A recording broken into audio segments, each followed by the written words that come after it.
Okay, everybody, let's resume our seats and get going. It's our final panel of the day, where we'll get to discuss some of the thoughts and issues and potential outcomes of the recommendations that we had.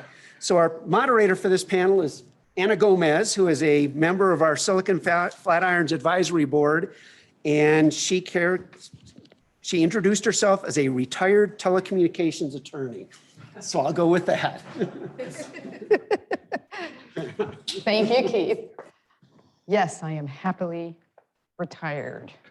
So I get to just observe. I don't have any agenda here other than to try to be a good moderator.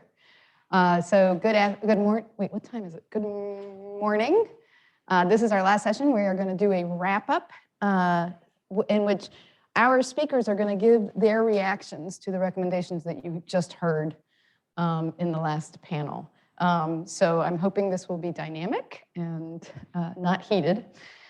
So the first thing I'd like to do is to ask each of them, since these speakers were sort of pulled out from the breakout sessions, their bios are not online. So I wanted to ask each of them to just give us a little bit of, I know you know most of them, if not all of them, but give us a very short discussion of your background. And I'll start with you, Julie Knapp, who nobody knows. Yeah. I'll keep it short. So I was at the FCC straight out of college for close to 46 years. The last 14 of them, close to 14, as chief of the Office of Engineering Technologies. Spent almost my entire career, one dimension or another, on spectrum. Had the perspective from working with actual products at our laboratory and so many spectrum disputes over the years, and hopefully can share some of the insights from that experience with folks. I retired, it's coming up on 3 years ago. Golf did not serve me well.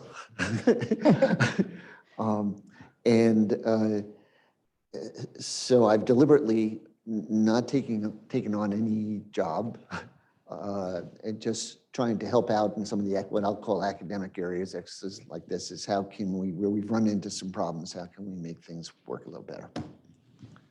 Thank you. Jonathan. Okay, yeah, it works. Hi, morning. My name is Jonathan Williams. I'm a program director and spectrum manager at the National Science Foundation. I've been there for about 5 years now. Before that, I was at NTIA for about 14. This is a second career for me. I also went straight into spectrum management from college for electrical engineering. Before that, I was in psychology, doing about what you could do with a bachelor's in psychology. But I often find that experience is unexpectedly relevant in spectrum management. But a lot of what we do at NSF is what you'd think of traditionally as spectrum management, but an awful lot of it is related to NSF's core purpose, which is funding research and development. And you've heard some of what we've been doing a little bit today, in the last couple of days, and we're not done. We're still working on some other ideas. Great. David. Hi, I'm David Goldman. I'm a little superfluous because I'm not sure I know anything about spectrum. I didn't learn from Julie in the first place. So, I'll spend my time repeating and underlining what Julie has said. I work at SpaceX. I've been here for 4.5 years now. Before that, I've worked in the FCC, the House, and the Senate. My previous job was I was in the House of Representatives. I was actually Reddle's counterpart. I was a Democratic counterpart. So just imagine what that was like. By the way, I see he's not in here. When he comes back in here, I apologize. I'm going to repeat that again for him. Yeah. Paul Kolodzy, been a technologist my entire life, a lot of it in the communications and electronic warfare, so counter communications lifespan. I spent a lot of time in MIT Lincoln Laboratory and the like. I was actually at DARPA for a stint. I was also at the FCC as a senior spectrum policy advisor. We ran the Spectrum Policy Task Force a few years ago. since then, I've actually been an independent consultant on a variety of areas, most of them actually helping out the Defense Department and their advanced technology. As a little bit of a side note, this month is the 20th anniversary of the Spectrum Policy Task Force. In fact, what is it? Peter was just reminding me, Peter Tanhula, that literally on the 30th of this month will be exactly 20 years that we were here in Boulder, actually giving the release of that document. And actually, we were joking about how we were actually putting together the briefing in the hotel room with Chairman Powell at the time that morning before he actually gave the presentation. One of the things actually to note, and I think would be relevant for this discussion, is what happens to recommendations? And I think you need to think about is actually it's the receptiveness of the audience is actually the most important part of recommendations. You can espouse as many things, and we had a lot of good recommendations, and I think Julie and a lot of other people will actually comment about over the decades about the different processes that are going on in recommendations. When we take a look at recommendation, we need to look at the audience we're trying to actually hit and how that, so we have some great ones, but not many of them have been acted upon. And now we're here 20 years later, and we'll have to ask the question, what are going to happen with these recommendations? And with that, I'll pass it to Anna. Oh, you stole one of my questions. Thanks a lot. So just a reminder, as Peter mentioned earlier, the breakout sessions were conducted using the Chatham House no attributions rule. So while you can use the discussions, please do not attribute them to any individual participants, or you will be severely disappointing Dale Hatfield, which is one of the worst outcomes you can imagine.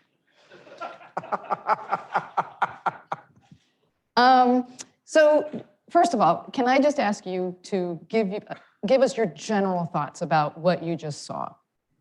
And Paul, I'll start with you since I started with Julie the last time. So what I just saw, and I'm going to start off with a high note, but then also end with a little bit of a low note, just as a starting point.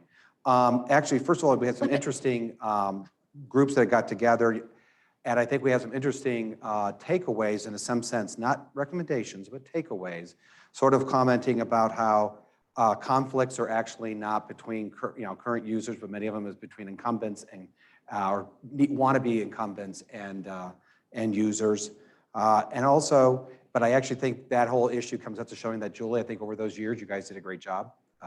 Meaning when you put the rules together, the people actually started working together, worked pretty well. The second thing we found out was like disparate timelines and that kind of commentary about how technology timelines are faster. In those respects, I think you did a very, very good job, and the groups did a very good job. I think on a flip side of it is, I'm trying to figure out what the audience that you're actually trying to reach with some of these recommendations. It was extremely confusing as to what messages were you trying to put out there. And I think that some of the things that you need to be thinking about when you're trying to put some of these together, what message are you trying to give and why are you trying to give it? And what would you do?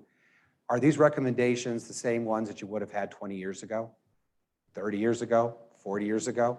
Is that really moving the ball forward, or is that basically saying, yes, we got problems, well, we knew we have problems? Well, I suppose to a certain extent it's about incrementalism, right? Yeah. Because you're not going to solve everything in one day. So we talked about this question earlier about the audience for the recommendations. And so I went and I looked up the description of this conference. And I kind of felt like it was the audience is all the stakeholders. Because what it says is,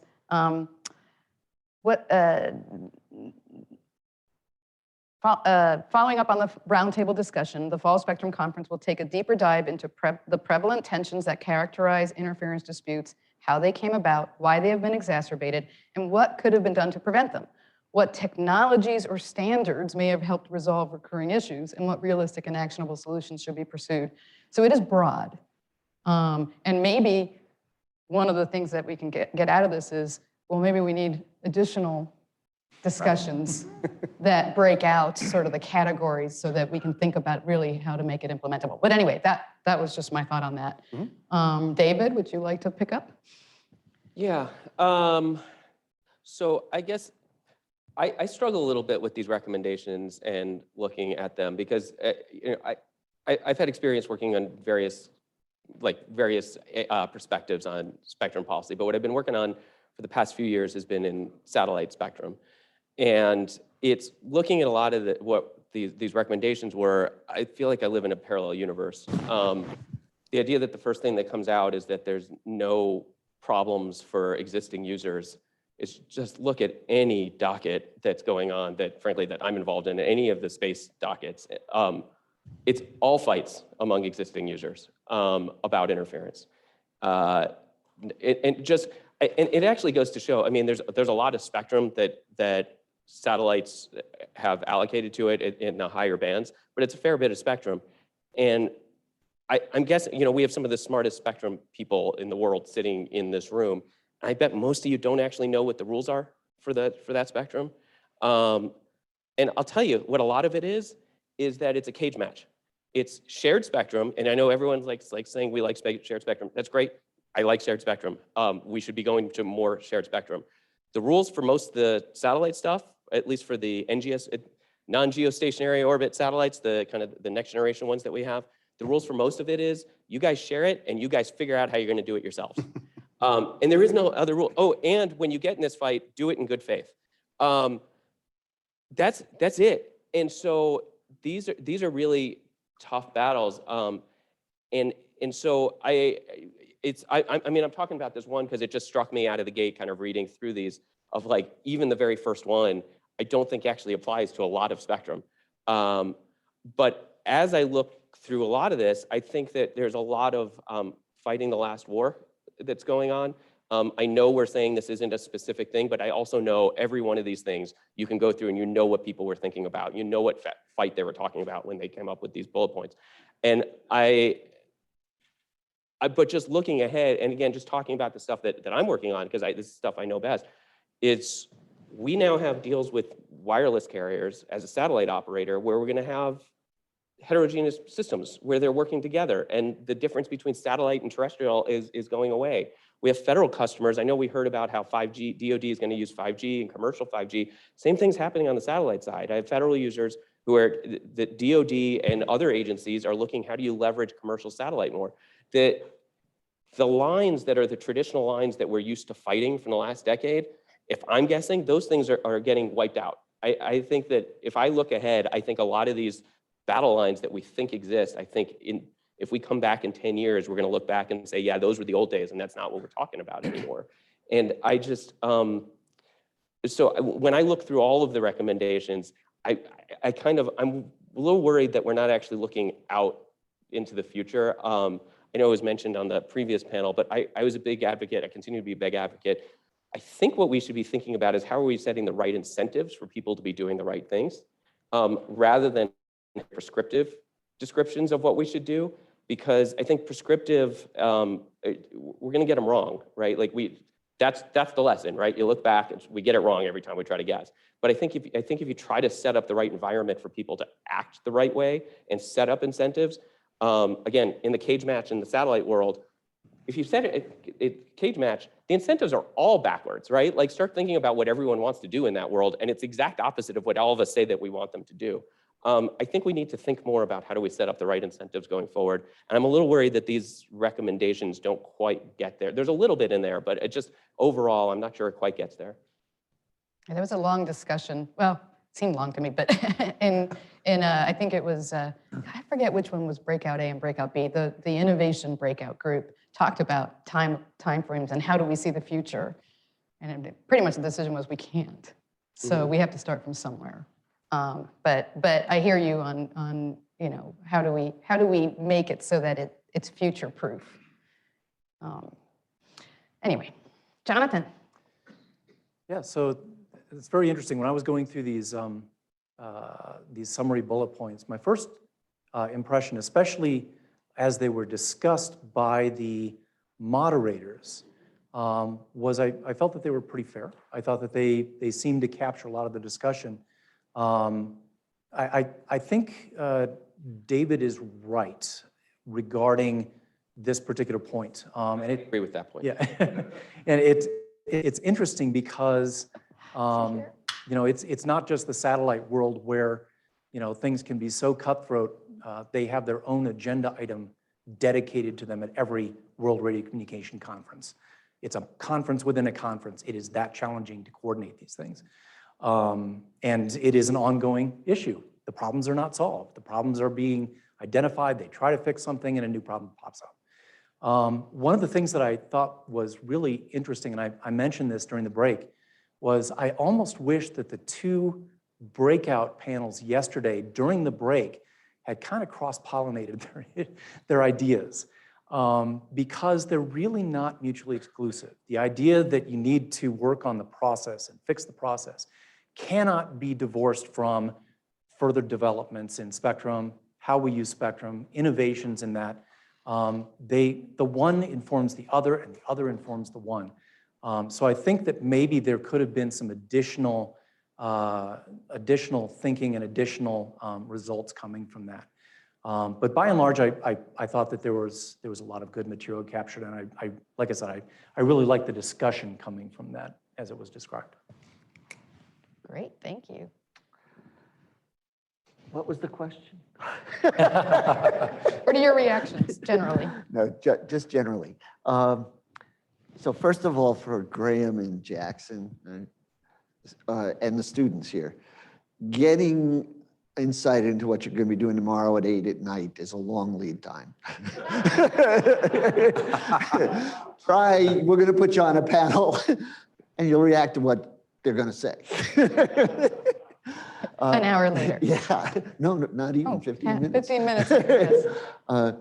So just at a high level, I thought group one, and David kind of characterized this. Let's see David in the room if he's back. David's not in here in case anybody has noticed. Yeah. Okay, you can say anything you want then. So I think generally the first group focused more on process. You know, how do we make the system work better? And I think David's point, which applies to both, is forward-looking. You know, not just taking the stuff from the past, but kind of look, hey, David, I'm giving you credit for your work, just like you told me to. No. No. And I'll elaborate a little later on that. You know, I thought they were on the right track. Maybe it seemed to me that on the whole, what's needed is a little more specifics. You know, what exactly would you do? And have some thoughts on that after. And the second, more or less the same thing. You know, it was focused more on solutions, technical solutions and so forth. And I think part of the struggle is we threw a lot of things out there, but where do you take them? How do you focus it so you're taking that work? On the one hand, there's always basic research. You don't know how something is going to be used, which is a good thing too.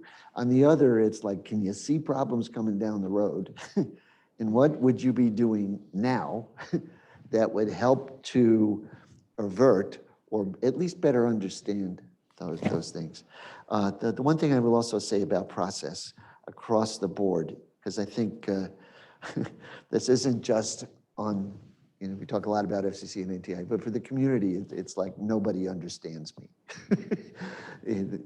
Any particular service, they don't understand what I do, how important it is, and so forth. So it does seem like there's a gap in the education across the community of, because I think sometimes, and we were just talking about this earlier, it's like, well, everybody ought to know what I do, and they don't. And outside of a particular conflict, just having sessions that, and I'm not sure where the right forum is. Maybe it's something joint FCC, NTIA sponsor, come in, and we're going to do a session that explains, here's what's going on in radio astronomy, or here's where how the Department of Defense sees 5G and its role and where it's going and so forth. So those are just some thoughts at a high level. Yeah, that's a really interesting idea. I think identifying the conflict earlier it can be a challenge because some of these conflicts have arisen in spectrum that shouldn't have been impacted. Yeah. Right? We talked about this yesterday. Yeah. And so how does somebody sit up and go, wait a minute, this is going to affect me without knowing it's actually going to do it? So I'll just, won't try to just keep talking, but So we have all these examples of things that didn't go well. But there are far more examples of things that you may not have liked the outcome, where we got out ahead of it collectively. And the thing that stands out to me, and it's not the only one, and nor am I going to suggest this is the model to apply everywhere, but CBRS. So that didn't come out of the blue. A lot of folks forget about all of the work that had gone on for 12, 15 years before, looking at things like SDRs and how we can do smart sharing and so forth. And there were a bunch of things that were not highly successful, but they laid the foundation for this. And what was remarkable about it was we had military systems that had to be protected. And working through, how is that going to work? Took time. We had the unlicensed community, which was like, we want to be able to have access to this. And the commercial community, which felt, well, wouldn't it be better if we can just get everybody out of there and auction it? That, we get it, that, sometimes those things can work or not. But the fact that you had all of these folks coming together to work out the problems, and it took time, because I remember at different stages where folks were saying, well, where's the NPRM? Where's the report and order? And we're like, hold on, we're talking with NTIA, we're talking with the idea, they've got some concerns, we're trying to figure out how we solve these, as opposed to let's throw it out there and then try, which makes it really harder to solve things. So I think, just generally across the board, taking some of those lessons learned, and how do we get out ahead of the information? How do we get out ahead of trying to solve the problems before everybody has had the arguments devolve to, I'm more important than they are? Yeah, I think a lot about the C-band example. I hate to raise it, but if we'd known earlier, and I'm not saying, Jennifer Warren's not even here, so she won't jump down my throat, but I'm not saying that people did not participate early on, but I am saying that people did not try to find solutions until very late. And if that had been done prior to the auction, it would have been a very different dynamic. But I come back to Paul's point in his opening statement.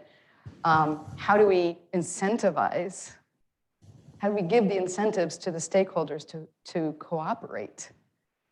When our first reaction is, I'm too busy, I don't have the resources, my engineers are doing other things, it's not my mission, I'm not gonna help you take my spectrum, I'm not gonna help you possibly interfere against me. How do we give those incentives? And I don't know who to talk to about this. Actually, Jonathan, since you have such a broad background in both science and NTIA and psychology. Well, I could reach back to behaviorism, but I don't think I want to go that route with rewards and punishments. It's interesting because, Julie made a very good point. One of the things that we see a lot in Spectrum is we need a lot of work on workforce development. And so a lot of places are stealing from each other constantly when it comes to people. So you'd think that people would have a really holistic view of where other people are coming from. Yeah. And oftentimes it just doesn't work that way in practice. I know when it comes to what we try to do, we're kind of the little kid on the block a lot of times. We're not the best staff. We're not the biggest agency out there. And radio astronomy a lot of times is seen as more of a hindrance than a use of the spectrum that really is revenue generating or something like that. So a lot of times we end up working with people out of necessity. We start with partnerships early on, and we found that to be very fruitful. But as far as we're concerned, we also have, as part of our mission, trying to support the advance of science and the useful arts across the board. It's not just radio astronomy. So we have as part of our mission to do this, and that is an incentive for us. I fully understand, however, where people are coming from, where they don't have enough time in the day. They don't have the people. Even the best staffed agencies run into this on the federal government side. So how do you create incentives? I think the number one thing is to make it easier for people to work together. Make sure that the process is constructed such that everybody knows that they're going to be listened to. They may not get what they want, but they're going to be heard. And I think there are a number of other steps that I've seen taking place recently that I see as very positive that are helping that process. But I think the incentives are going to be different for every stakeholder, public and private. David? Yeah, I think that's right. But no one wants to go into anything where their only outcome is loss, right? And so like you're saying, you listed all the reasons why people don't want to show up. And those are real, right? Like if you have a business, if you're a government agency and you're running and you have an existing mission and you're trying to get that done and that's the most important thing you're doing, and you're told, come in now for a process to sit down, and if you interact with us and do everything really well, we won't hurt you that much. Right, like no one wants to go to that party. So I think there needs to be, I think on the incentive side, I actually think we need to think a little bit more creatively about what incentives could be. There could be financial, right? Because there is a lot of money going on. And at some point, especially if we really do think that the existing use somewhere is not the highest and best use, potentially there's money involved in the delta there of putting it to the highest and best use. And we do it with, the incentive auctions, there's like but there could be other financial ways of doing it. I know with government agencies, one of the big problems we have with the government agencies is the money always comes after the auction, but they're asked to clear before that, right? And if you could somehow come up with a procedure where they get the financial compensation, possibly more than just you get kind of similar equipment to be replaced, but something where you get better equipment. And the money, I'm not saying this is easy, but somehow the money gets there before rather than after. Like, I think then you start getting people to say, oh, there's actually something in it for me if I do this. I think we could think about whether there's regulatory benefits you can get. Do you get some sort of favored treatment in some sort of regulatory proceedings if you're a good actor coming to the table on a lot of these things? But I think so long as, and so many times, basically the only thing we're ever asking anyone to do is come to the table so we don't hurt you as bad. Like, it's just, I think it's going to be very hard to get a lot of participation in that. I think you've got to think more creatively about putting something on the table so that everybody gets something out of it. Mm-hmm. Paul? Kind of piling on that, but from a very different technical perspective versus the incentive perspective. Individuals or organizations are trying to do optimization for themselves. This is basically the simple thing of local optimization versus global optimization, right? So what does the country try to do? The country tries to globally optimize, right? Because that's what their goal is. Companies want to locally optimize. Why? Because that's where their perspectives are coming from. And so now the question is how do you actually balance those two areas out? So it's not just the process of just, everybody's trying to say, well, what can the global give to the local? What can each of the locals? But it is, in some sense, if you look at it in a technical way, it's actually a difference between local optimization and global optimization. And then there are basically, what are you trying to optimize? Actually, I think that's one of the things I actually did like about one of the recommendations that were coming out there, which actually is trying to look at, I think the exact words were, keep going down. Keep going onto this. Keep going. It is basically looking at the frameworks. Well, actually, one more slide. Oh. Sorry. Okay. Assess and characterize, here it is, embrace risk-informed versus worst-case interference analysis, including economic factors. So basically looking at the whole circle around systems. What is the cost of remediation? What are the costs of all these things? You're doing local optimization, but you have connectivity between them. Think like someone like an engineer in some respects and ask the questions, what are those kind of connectivities that need to occur and what are the kind of controls do you actually have? We tend to talk about these in the abstract, and what I'm just asking the question is, do you start looking at this in the sense of a more hard mathematical science, in the sense of trying to figure out how you do those local and global optimizations? And I just get tired of it because everybody comes in from the perspective of being locally optimized, right? They just want to optimize what they need, and that's all they need to have. So I think a different perspective needs to be taken here, and ask the question, how do you actually start studying that? That's actually a great studying problem, is in the sense of actually asking for the students, how do you look at those local optimizations versus global optimization issues? just looking at our folks from Silicon Flatirons, maybe that's a good topic for future future conferences and papers. You know, you made me think about recommendation 4, embrace risk-informed over worst-case interference analysis, and how does that interact with develop a framework for harmful interference that includes mission impact and technology impact? I guess the framework is sort of here's how we're going to look at it, and then the risk-based is, and using One that specific framework. issue. Yeah, well, for a case-by-case analysis, we'll do it this way. That makes a lot of sense. I mean, Tom and I were talking in the car about risk-based interference analyses and the different case scenarios where, you know, there's a high risk in some cases, and then in other cases it's actually pretty low, except for maybe economic. So I think, and it made me think of Pierre because he was so into risk-based regulations. But I really like that particular recommendation for a variety of reasons. Let's really think about how serious the consequences are. Can I ask something also to think about when you're looking at the risk-based, and now I'll talk about, because I sort of disagree with you about incremental approaches, which is try to actually go a little bigger, go bolder and bolder, I keep hearing, right? So let's talk about that for a second. And again, this is ad hoc here, so I'm just kind of swinging a little bit. What we're doing now. Okay, so this is, what we don't ask the question as to what has actually changed with spectrum.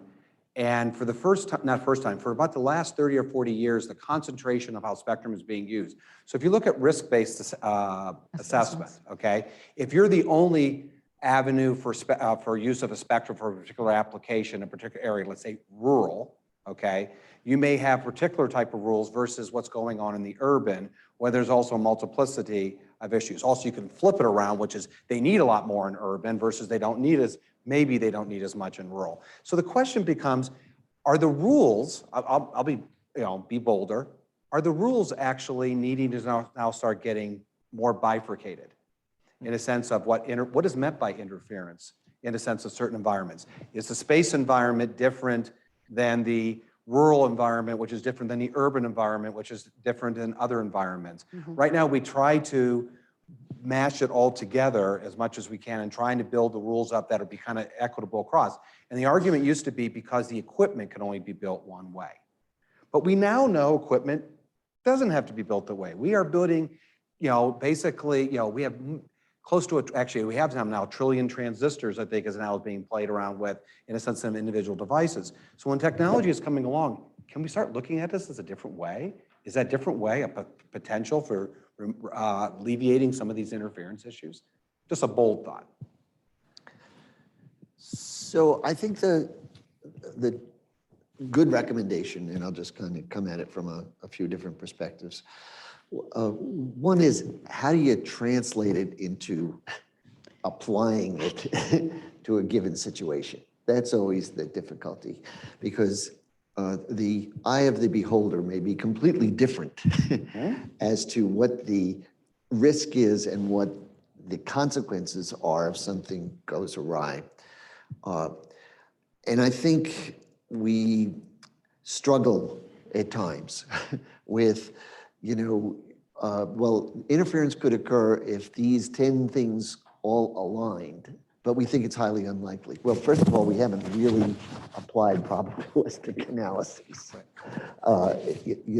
to some of these issues. It's been something one of my first bosses, who actually invented unlicensed, called rough justice. Which was, I can tell you how many times, you look at these analysis and, well, we think we should be protected to 1 meter separation. And the commission would go, no, we think it should be 2 meters or 3 meters. There was no well, how often do people get 1 meter apart where the power is exceptionally high, the signal is exceptionally weak? So, and I think one of the things that has happened too, and I think this was touched upon in David's group, was we've gone from, most of these things, at least in my view, have been around the edges. Not always, because sometimes when you're dealing with a satellite service, you increase the noise floor, they're going to lose a whole area.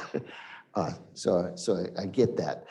But the arguments get translated for PR purposes and for other decision makers who, understandably don't know all of the minute details of what's going on into, we're going to lose this service. When in fact, it's, well, interference, just because you're primary does not really say zero interference, although that's how that's applied. And people understand it that way. But in actuality, there's always going to be some interference out there. And when we talk about it in terms of what is harmful, I think a reasonable way of looking at it is, look, it's the exceptional case. What do I mean by that? We used to define your service area with a contour. We used to say, here's where you can kind of expect your service to be, and here's the level. We'll apply it. If you can get service out there, great. That's wonderful. Nobody's telling you can't. But we're not going to protect you down to minus 150 dBu. And I think we've lost some of that through the years as to well as defining the defenses in some cases are just gone. And the incumbent says, well, here's, I've got some stuff that can operate this low, and I've got customers who've been able to get service that way, and yet it's an opportunity cost to whether you can introduce some new service. So just to go full circle, it's taking these recommendations, how you translate it into something that's truly actionable. So is there a recommendation that you would make to Silicon Flatirons as to what they should do next? I think, and I think this is generally across the board for both cases. On the process side, I think, and I think things are going in the right direction personally. It's like terrific that under the MOUs, there'll be the meetings. What's really important is, well, what happens in those? Do they become the vehicles to resolve conflicts? Or, and I'm not suggesting this is what it would be, or is it we'll just tell you, we'll tell you what we think, you tell us what I think, and we'll walk away and say, and I'm right, you're wrong. There has to be a process here to where at those levels, whether it's, look, we want, we've listened to the staff from both sides, we're not as convinced. We think you need more work here, there, come back to us, try to figure out if there's some way you can live together and make this work. So I think a little bit more depth, really, in terms of the recommendations on how you solve this. And I think for the second group, there was a lot of stuff thrown up there. Seems to me, I'd look down the road at what the conflicts, I can tell you what they're going to be. It's pretty obvious, we're going to be wrestling with the passive services, which are in a lot of places, and trying to understand how we can make those things work. I think we're struggling, sorry to go on so long, but for years and years, it was like, here's the source, here's the victim receiver, and we're going to have one path and so forth. And here's the power level. And it's much more complicated now. It is like, I've got adaptive antennas that it might be pointing here 1 second, next, the power level is varying.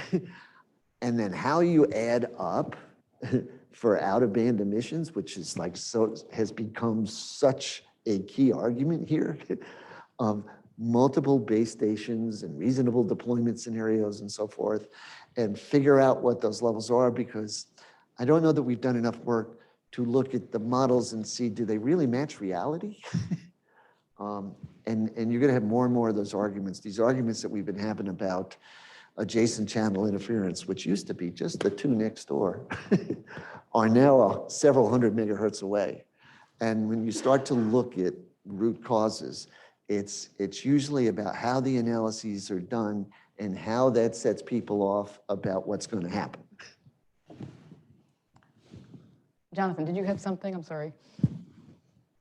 That was so wonderful. See? Hard to follow. No, I think, yeah, I think Julie's very, very spot on as far as expectations are concerned. That word risk there is pretty, that's doing a lot of work. It's kind of a heuristic.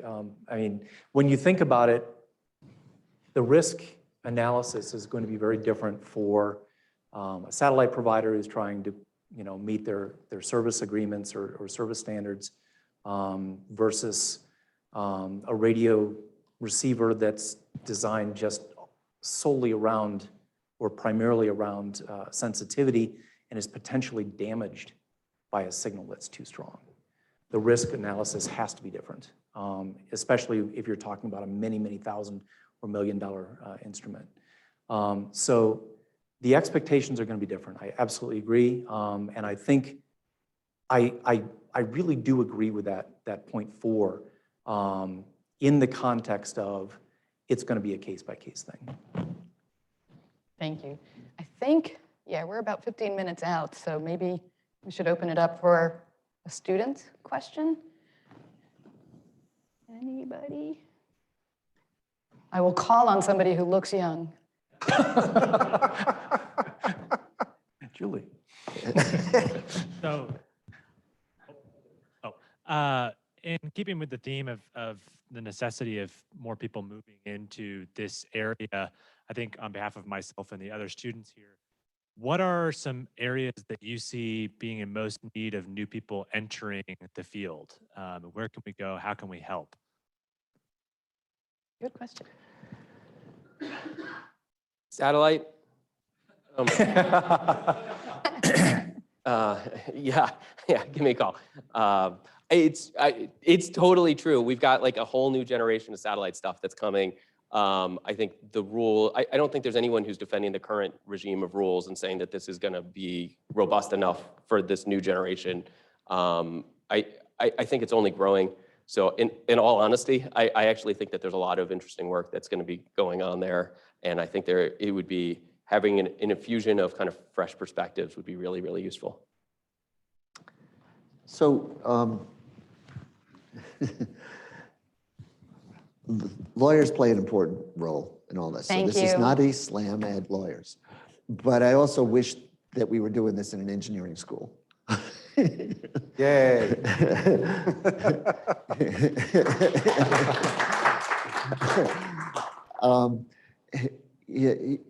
So the lawyers take the arguments, try to understand them, and present them in a way to convince people of the merits of their argument. The engineers, when we start having this, like, okay, propagation and what signal strength you're going to receive, there is such a dearth of people who understand this and come in. We've got to figure out, I think, a way, and I know Spectrum X is kind of focused on this, and I know I talked to Tom a little bit ago about how do we, I think one of the things we miss is tying the wonderful things that come out of this work. Is we have these arcane discussions about spectrum and back and forth, but not tying it into, this enables everything that you're doing, whether it's with your phones, with its social media, whether it's safety of aircraft or safety of transportation.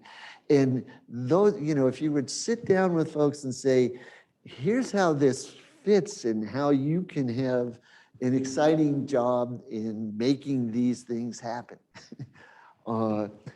Because we, and honestly, Paul and I, we were joking before, you look around the room and what you'd ideally like to see out there is a diverse community, different backgrounds, men and women, and that's coming up the ranks. That when you walk away from it, it's in good hands behind. And I think that's the real challenge right now, is trying to take, whether it's students or how we come up with, come up from a military background or training programs in other agencies, people who can understand these arguments and sort from the risk where it's like, no, that's pretty rare that is going to happen, to, no, this is a real problem. We got to find a way to fix it.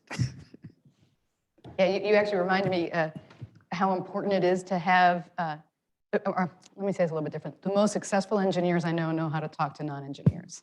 Yes. and explain to them the issue without losing them. Paul? Yeah, I want to first of all start with what you just said there. For the engineers that are in the room that are young, is to learn how to communicate in non-engineering terms to folks. I mean, that was one of the things that Julie and I have had lots of discussions, and the ability to actually talk to the engineers. Peter used to come down when I was at the at the FCC, and we would talk there, and my job was to make sure he could understand what I was trying to get at, and that he could put it in the right context.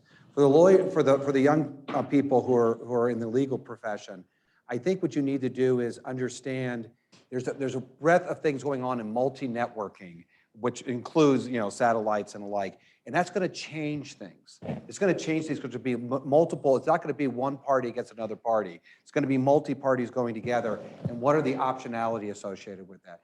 I think you have to embrace technology versus saying technology doesn't matter. I think most of the smartest lawyers that I've seen and most successful ones have actually said, let's go to lunch. Could you just explain to me, how does this actually work? And then try to put those in terms. I remember talking to the chairman, was Michael Powell at the time, and he basically, we're talking about UWB.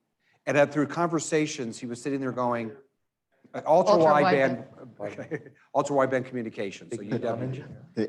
And that was a big thing back around 2001, 2002. And I basically tried to explain to him in very simple terms with gnats. And one gnat flying around the backyard's not a big deal, but 1 million gnats flying around the backyard could be a big deal. And he goes, oh, this is nuisance law. And he was trying to actually tie it to different areas.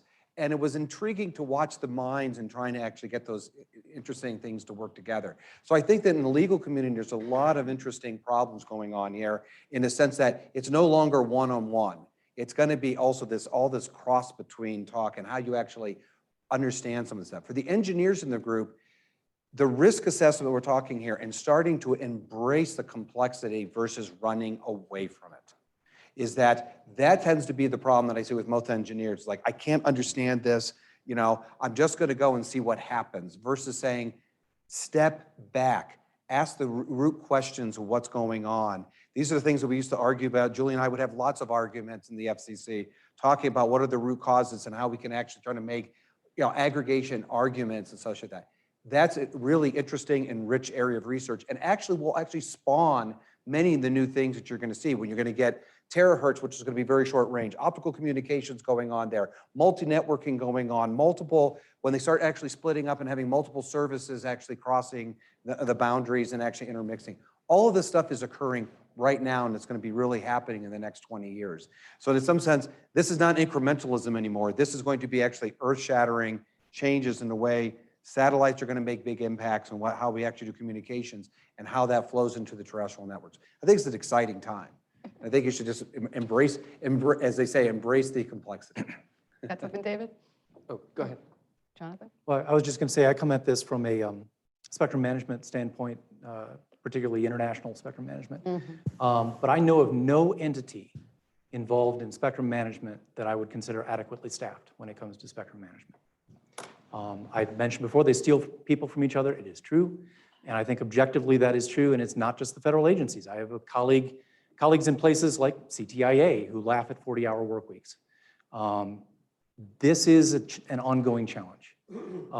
And it is something where no matter what background you come from, you're going to be learning something. They don't give PhDs in spectrum management, at least not yet. So if you come from the legal background or engineering background, yeah, you're going to need to learn to talk to people.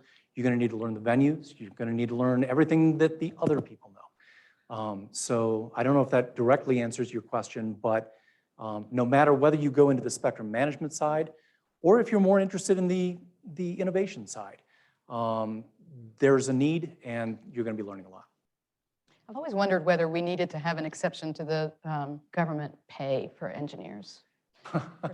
You're asking me. But I mean, in all seriousness, the companies steal from government, the law firms steal from government, and it's hard to turn down the bump in pay that you get when you leave. So actually, there was a time when that happened. Oh, when it was SLs? It was Senior level. Well, it was not just senior level, and it was all the way back when I started. there was a separate pay scale for engineers up to, I think, a GS 12 level or something like that. And the selling point for government was, in all candor, was you'll start here and it's less than the offers you have on the table now, but when you get up to here, you'll be higher. And there was an attractiveness to that. And whether anything like that can happen, I think is an open question. But it did happen before, at least in a particular context. Okay. Yeah, Tom's got some. Should I give, yeah. There's a question in the speaker section. Or a comment and a question. As someone who has given up that paycheck for a number of years working for the government, I don't think it's a salary that's a problem. I think the idea that we're sitting here in this quagmire of not making decisions, it's not exciting work. We're not giving engineers a reason to be excited about going to work so that they can hear policy people tell them no. They go out into the commercial world because they can make a difference. That's where I think some of the brain drain is coming from. It's not just the salary. Thank you. Dale? You need to wait. I'm sorry.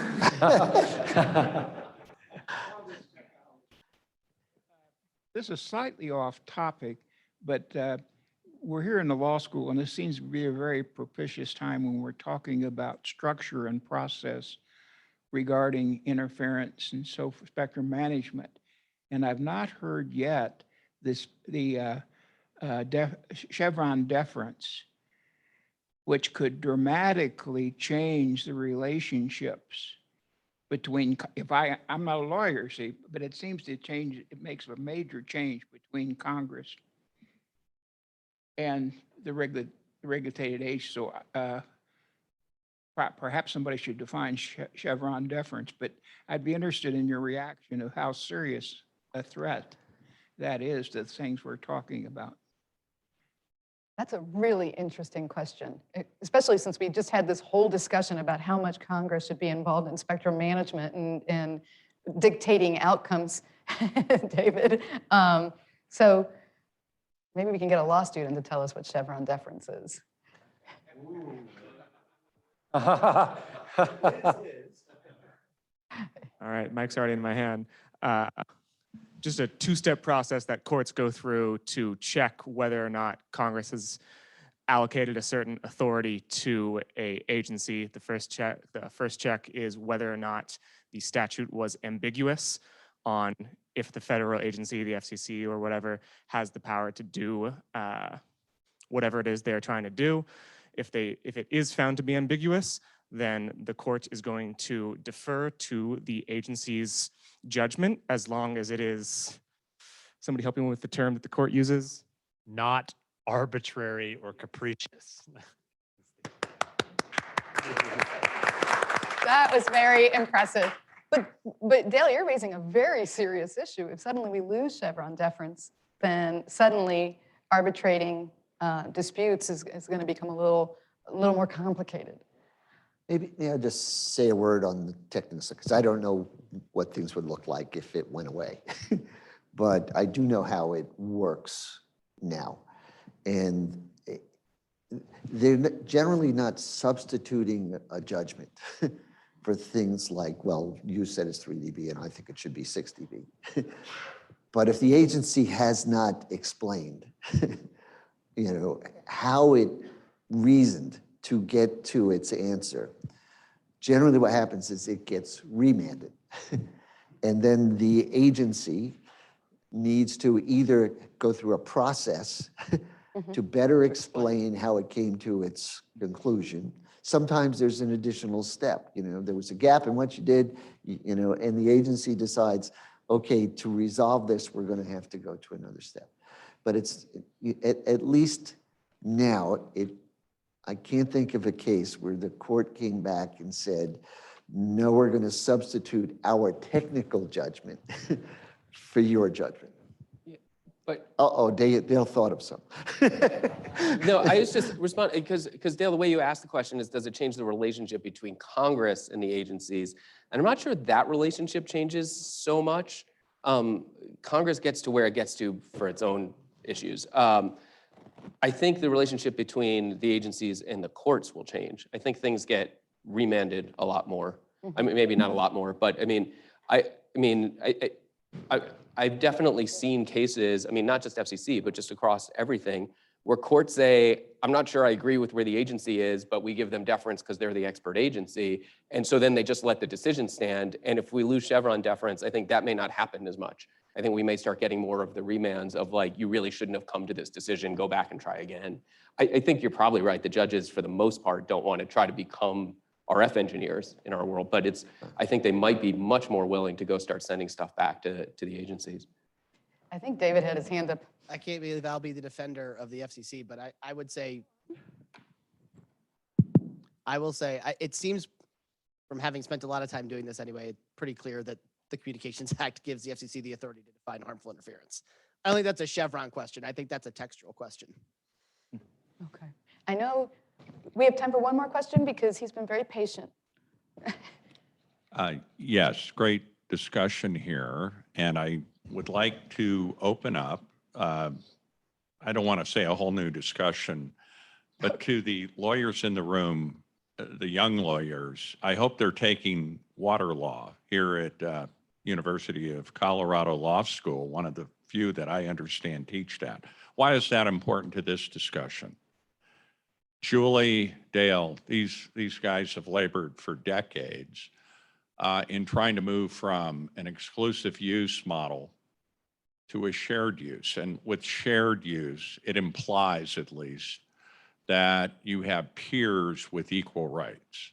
Water law and spectrum law under the first come, first served type of paradigm or doctrine tend to have a superior right. And so the engineers, the lawyers, I think need to work together with the economists in trying to move toward a more peer-to-peer balanced approach versus the water law approach.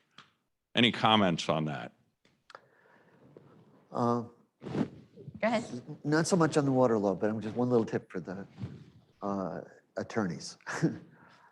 At least in my view, the best attorneys and advocates are the ones who take the arguments from the other side seriously and try to work things through to get to an answer.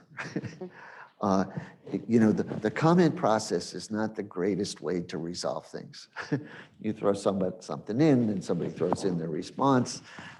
I mean, time and time again, the attorneys who worked with their clients to try to come to some sort of meeting of the minds with the concerns that have been raised have been the most successful. Any thoughts on the water law question? It's funny you say that. It's when I talk to students all the time, I recommend research into water law specifically. Not necessarily, we've been doing spectrum stuff for a number of decades, but we've been doing water issues for centuries, millennia. And I keep saying, I actually think that we need to, in general, be looking for other sources of where there may be similar problems and we may have solved it different ways to see if we can inspire some of our thinking. That I don't know that we're reinventing the wheel over and over again here in spectrum. I think that there's places, you know, you mentioned nuisance law. I think there's places where some of these issues have been addressed before, and I actually think students are really well placed. One of the things also students ask all the time of like, what kind of classes should I take? And my advice is usually go take classes in a whole bunch of stuff that doesn't seem relevant to where you want to be. It's the last chance that you get to do that. And the biggest insights, the biggest jumps we get in thinking on is when someone says, oh, actually this issue that you think is intractable was solved somewhere else. And if we import that idea here, we can actually take another leap in how we think about it. So I'm not sure water law specifically, I don't know enough about water law, frankly, to know whether there's specifically in water law that's the lessons we need to take and that'll solve spectrum problems. But I do think that idea of looking in other places, and I think this is going back to the students and asking about like what you want to do. I really think take advantage of all the classes that you can take here. And also University of Colorado is great that you have great engineering schools. You've got great other schools. Go see if you can take classes outside the law school, because I think you'll find that there's some interesting insights that you'll come back to the legal stuff that you want to do and have new ideas that nobody had thought about before. And I think that's really where we can get some innovation. All right, I think we do need to stop here. Thank you very, very much to all the panelists. They really got no notice about what they were going to discuss. So thank you.